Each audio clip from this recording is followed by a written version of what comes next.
how can there be population transfer? Because we have accepted partition, but people should learn to live together. Now that is so unreasonable, unrealistic, so absurd, it beggars description. Now, partition is being accepted. The leaders are being forced to accept partition because two communities are not ready to live with each other. And you are saying that the people who are cutting down each other by the millions, once the territories are separated, let them stay together peacefully. How can you imagine that even if the territories are separated, they will live in their territories peacefully? And that is exactly what happened. The entire Congress High Command followed Gandhiji's lead on that there should be no population transfer.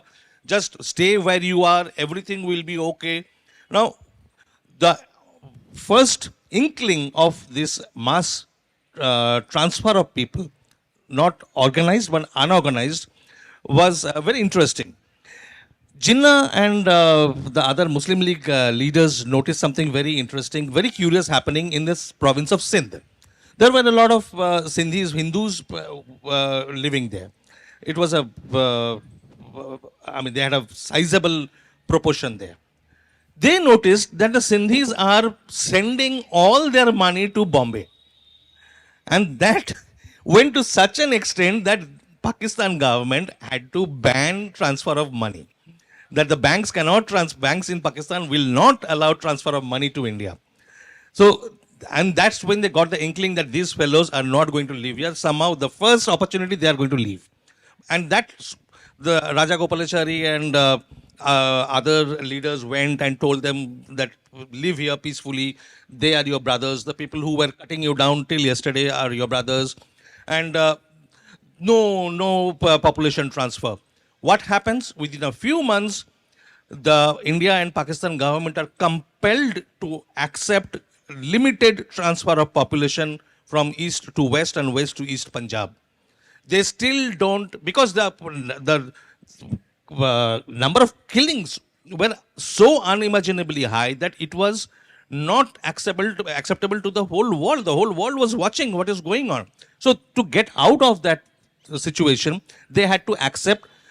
And already millions of people were coming down in columns, in thousands of miles, walking down with bullock carts, somehow. And you're not even talking about what was happening in the east. Yes, I'm coming to the east because the story there is lesser known and more horrible, more horrific. That these people are already coming down, streaming down. And people from East Punjab equally are going back. So what do? Rather than let it happen, late in the day, almost at the 11th hour, they realized that let's regulate, let's control it. So that's when they accepted the principle of transfer of population, regulated transfer of population. And that thing, while it was going on the west, which is the Punjab, East and West Punjab, the Congress never accepted that principle in the east, where the partition of Bengal had happened. And similarly, millions of people were being butchered. They were forced to flee their ancestral properties and come to the West Bengal and live there in horrible conditions, horrific conditions. Those few who survived, and even those few who survived numbered, like in the lakhs.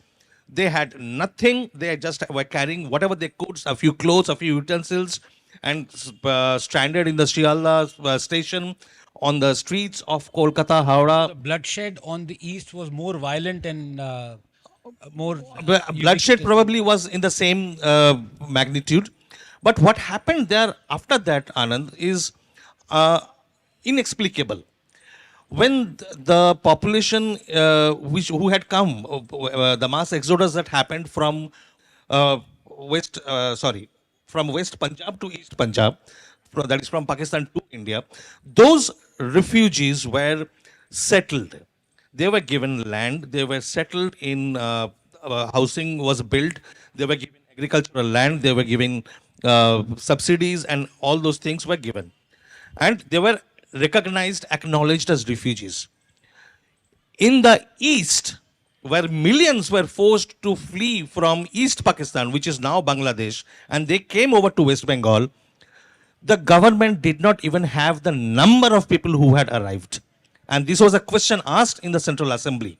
I'm not guessing, I'm not just, I've quoted in the book from a question raised by a member of parliament as late as in 1951 or 52.